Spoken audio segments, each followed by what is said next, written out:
With unwavering determination, Sung Jin-woo finally subdued Igris to serve as one of his Shadow Knights. His entire army of shadows knelt in reverence to their new king. Jin-woo had now become a ruler, the king of shadows. Exhausted, Jin-woo collapsed into a deep sleep upon returning home.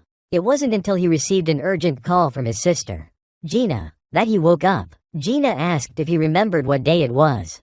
But Jin-woo had completely forgotten.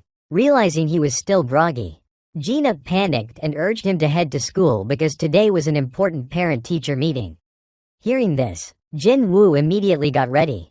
At school, Jin-woo's upgraded appearance, enhanced after leveling up, and his sharp suit left Gina nearly unable to recognize him. She jokingly remarked that he looked like a groom and even offered to introduce him to some friends.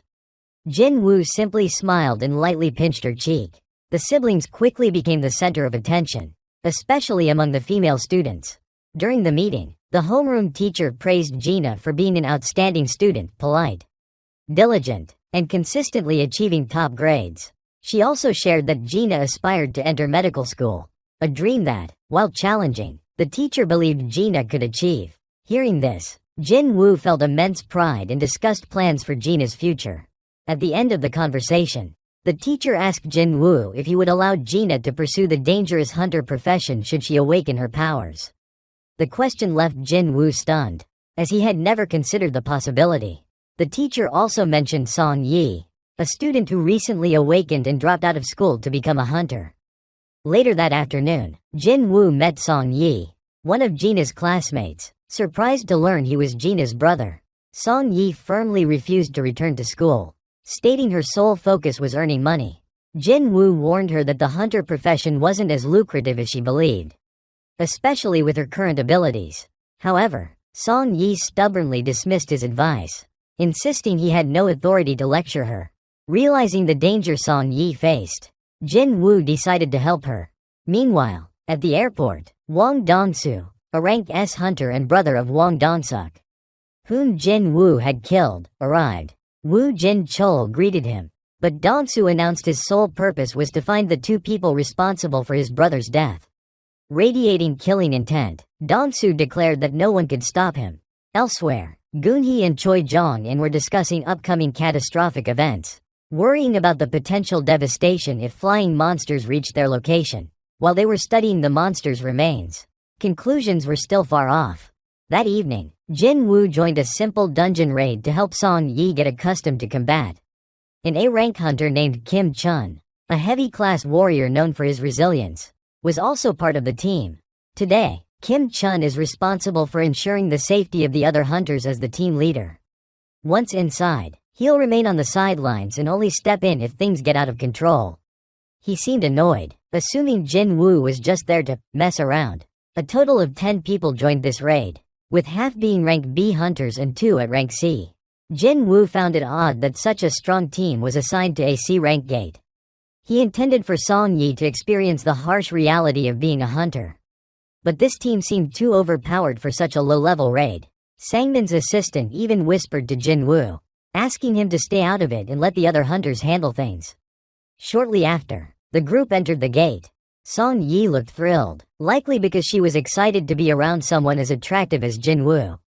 But the mood shifted when the gate suddenly began surging with energy and turned red, a sign of extreme danger far beyond the team's capacity. Jin-woo immediately noticed something was wrong and tried to pull Song Yi out. But it was too late. He barely managed to stick his head outside to ask Sangmin and his assistant what was going on. But neither had any idea. Jin-woo urged them to call for stronger hunters immediately. Inside, Jin-woo's group was transported to a completely different dimension. Surrounded by endless snow, no one understood what was happening or how to return to the Red Gate. Kim Chun grew visibly anxious, knowing that what lay ahead would be incredibly dangerous.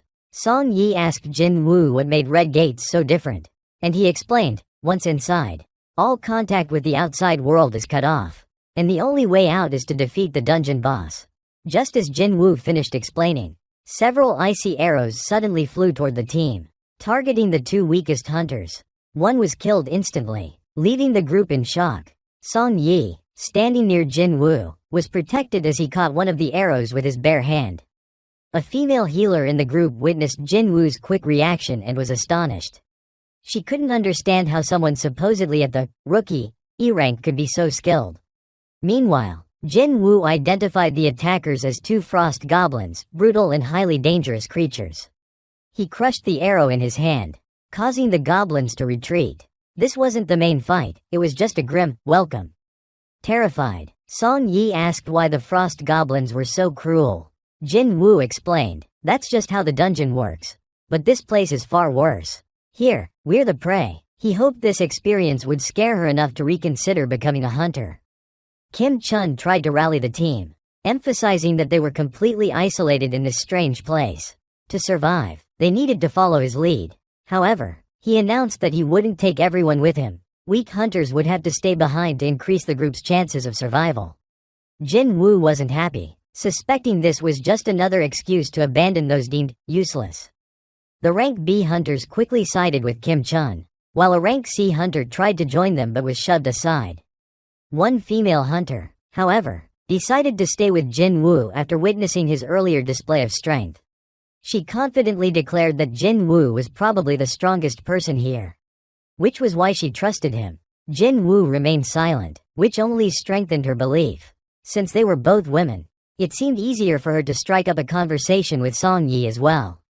The team leader signaled his group to head in a different direction, hoping that if they managed to kill the dungeon boss, everyone would return safely. Jin Woo didn't comment and even joked, wishing them to have fun. One hunter, left behind, reluctantly joined Jin Woo's group.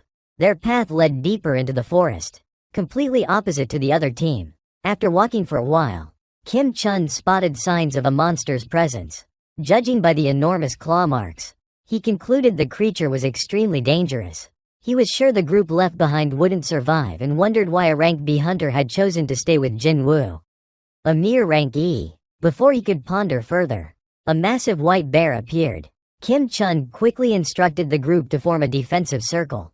But it wasn't just one bear, an entire pack emerged, roaring to summon their kin and signal the start of battle. The first bear attacked but was blocked by Kim Chun's shield, shattering its claws and bones.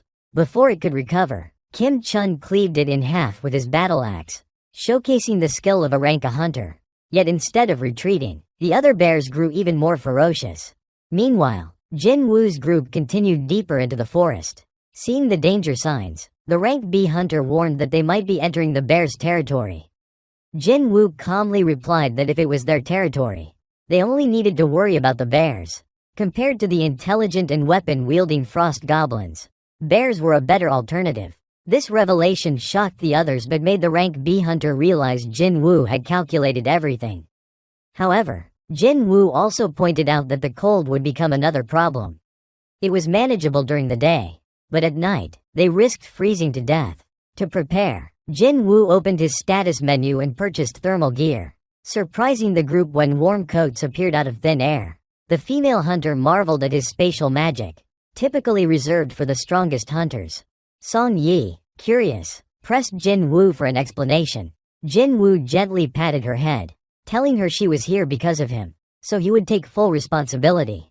Blushing, Song Yi nodded and promised not to worry anymore. Jin Woo also signaled the others not to ask any more questions. Soon, the bears caught the group's scent and began approaching. From the perspective of weaker hunters, the bears were as massive as mountains. Jin Woo calmly signaled his team to stay put, ready to begin his fun. Outside the gate, Baek Yonho, the White Tiger Guild's chairman, arrived but was unable to enter. Despite being a rank S hunter, he feared the raid team wouldn't survive. Sangmin reassured him, saying Jin Woo, whom he trusted immensely, was inside. When Yonho asked about Jin Woo's rank, Sangmin revealed he was officially rank E but had undergone a second awakening. Just then, a vehicle carrying Dongsu, another rank S hunter, arrived, shocking everyone. Dongsu, who lived in the US, had suddenly returned to South Korea to find Jin Woo. With his extensive sources, he knew much about Jin Woo and insisted on meeting him before the monsters inside could kill him. Hoping that guy couldn't get through the gate, and praying that Jin Woo would somehow escape this dangerous situation. Back to Jin Woo, he had already taken down the white bear horde under everyone's watchful eyes.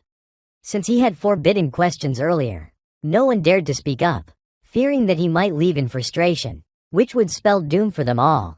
As Jin Woo predicted, the monsters inside the Red Gate provided enough experience for him to level up.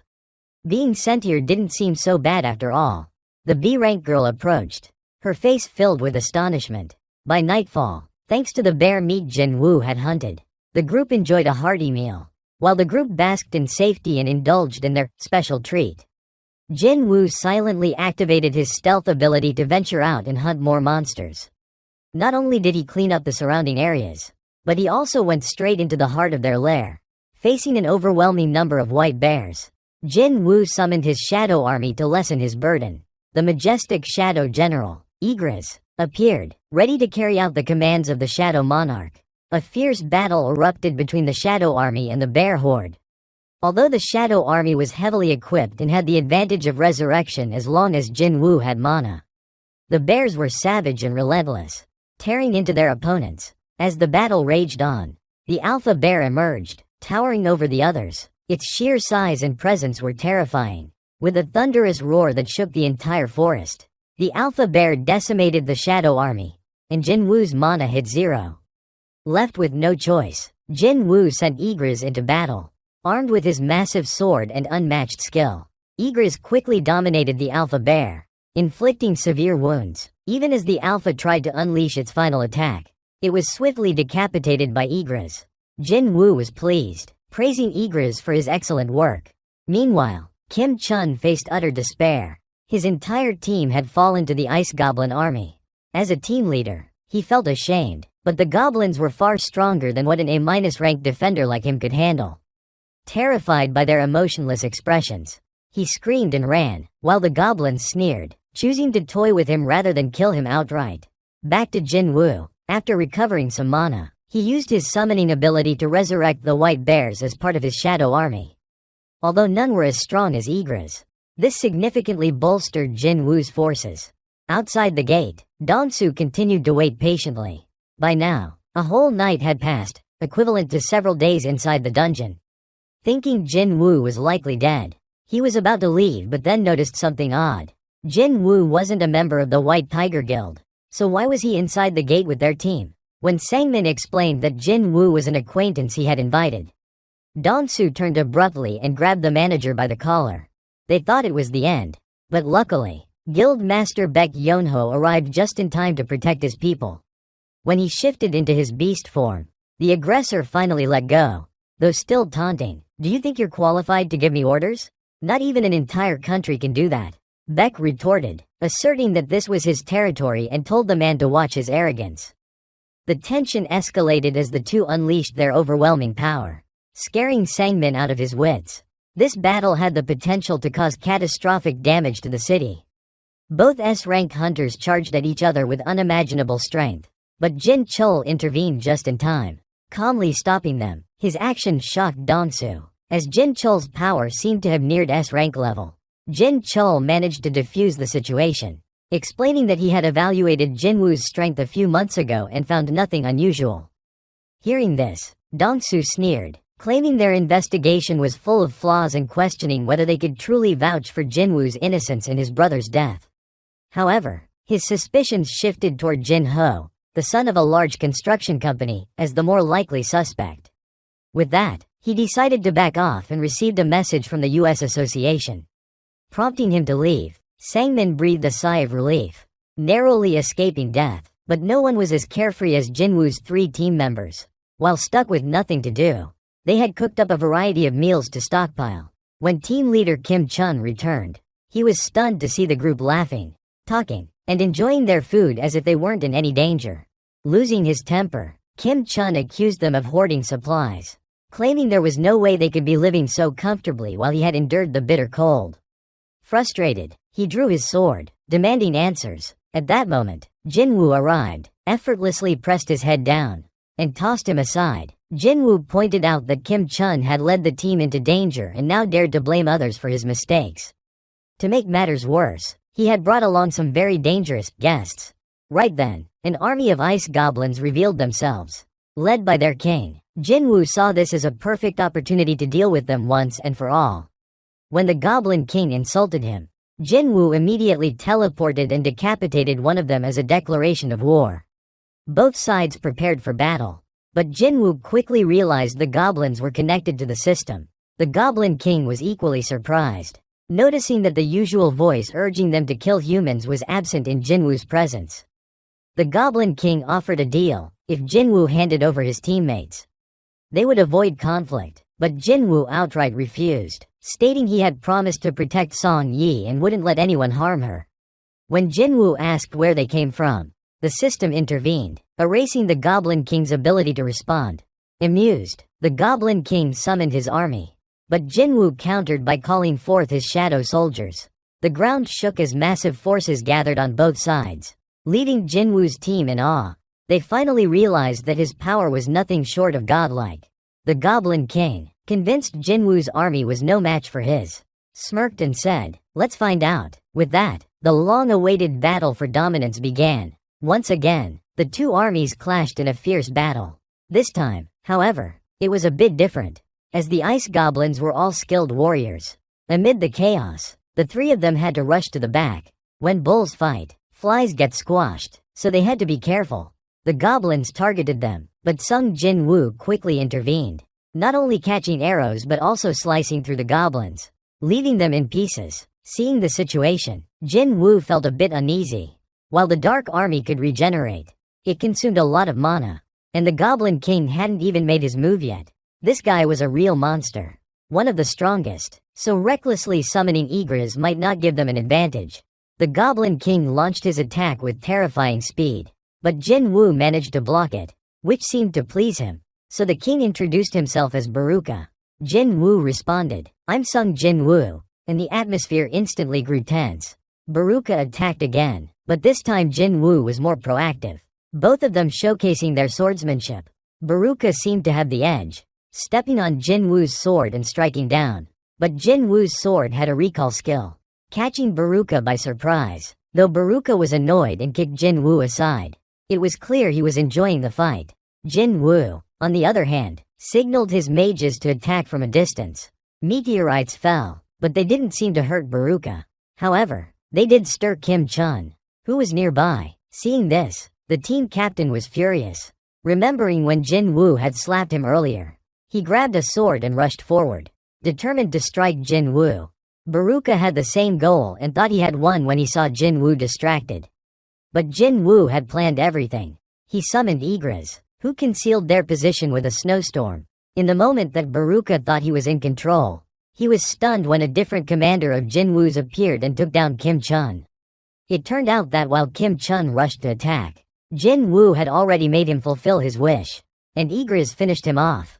The battle continued as Jin-woo quickly turned Kim Chun into a new Dark Knight, giving him a new name, Iron. Now an even stronger warrior, Iron used his taunting skill to force Baruka to fight him, but the matchup wasn't favorable, and assassin's speed was too much for a fighter to handle. Iron's strength was formidable, though, landing heavy blows. Three onlookers in the woods, who had been hunters for a while, were in shock at the sheer intensity of the battle. One of them, a B-rank hunter, had never witnessed anything like this before. It was like being trapped in a nightmare. Baruka, frustrated with Iron's taunting, attacked again, but Jin-woo switched places with Igris. Diving into the fight, the three-way battle raged on with incredible speed. Iron taunted again, distracting Baruka, which allowed the king to teleport and strike. Just as Baruka thought he had gained the upper hand, Jin-woo used stealth and delivered a painful blow. Still, Baruka was tough and didn't fall immediately. The mistake Baruka made was underestimating his opponent. As he looked around, it was eerily quiet. All his minions had been eliminated by Jin-woo's Dark Knights. Baruka, now enraged, charged at Jin-woo for a final showdown. He threw his weapon, but Jin-woo dodged it. Baruka mocked him, thinking he had outsmarted his foe. But Jin-woo's skill allowed him to retrieve the weapon at high speed. And though Baruka tried to block it, his weapon shattered. Jin-woo then revived Iron, who immediately grabbed Baruka. Using his immense strength, Iron restrained the Goblin King, taunting him, "Go ahead, try to dance some more." Baruka took a series of magical hits, and Iron continued to tear through his body. Though Baruka didn't die immediately, The damage was done. Jin Woo used stealth again to close in and deliver a fatal blow. Baruka tried to fight back, but it was too late. Iron finished him off. With that, Jin Woo earned experience and new skills, ready to level up for the next challenge. Iron kept pounding Baruka's dead body in anger, but Jin Woo had to step in and stop him, since Baruka was already dead. After being summoned, Iron seemed a bit dazed, making Jin Woo wonder why he had recruited such an idiot. Iron, acting oblivious, didn't seem to care, and Igris, fed up with his behavior, decided to leave so he wouldn't catch the stupidity. Iron looked around at the remaining undead soldiers and asked for praise. The whole group began celebrating and dancing, which left Jin Woo speechless. Jin Woo then returned to the 3 remaining survivors and told them everything was over. They all sighed in relief and smiled along with him. A portal appeared, taking them back, and everyone was grateful to have survived. Jin Woo glanced at the body of the Demon King and felt a bit regretful. So he decided to summon him as a teammate. Outside, since the time in and out of the portal was different, Sangmin suggested they all rest. However, Baek Yonho refused, as many members of the guild were still unaccounted for. Suddenly, the portal turned green, signaling the return of the hunters. At first, everyone thought Kim Chul and the B-rank hunters had survived, but it turned out to be the weakest members who were the last ones standing. When Jin Woo stepped out safely, Sangmin was overjoyed. However, Baek Yonho still didn't understand what had happened inside, so he detained Jin Woo to ask questions. Jin Woo replied, "I'm tired, you can go ask the others." Brushing him off, Baek Yonho was surprised by Jin Woo's attitude. Very few people dared act that way toward an S-rank hunter. Angered by the disrespect, Baek Yonho switched to a combat stance, insisting that Jin Woo answer his questions, especially since 6 of his members were missing. Jin Woo wasn't intimidated. In fact, he coldly stared Baek Yonho down and said, "I saved 2 of your guild members. The least you could do is thank me." Baek Yonho, realizing Jin Woo was right, had no choice but to apologize and back down. He then let Jin Woo and Song Yi leave. Baek Yonho, knowing it wasn't the right time to press further, kept quiet. Song Yi mentioned that after defeating the final boss, Jin Woo's mood had seemed to change, probably because he was exhausted. Sangmin defended Jin Woo, saying he wasn't a bad person. Hearing this, Baek Yonho told his department head to do whatever it took to recruit Jin Woo into the guild. Meanwhile, after Sangmin had protected her for days, Song Yi began developing feelings for Jin Woo. She even called him by his name, and though she was a little nervous, she shyly hoped she could follow him next time. Jin Woo was completely confused, not understanding what was happening. On the way back, Jin Woo examined the Demon King's weapon, realizing it was a high-quality weapon that suited him perfectly. When summoning Baruka, he had been rejected 3 times, and that had really irritated him.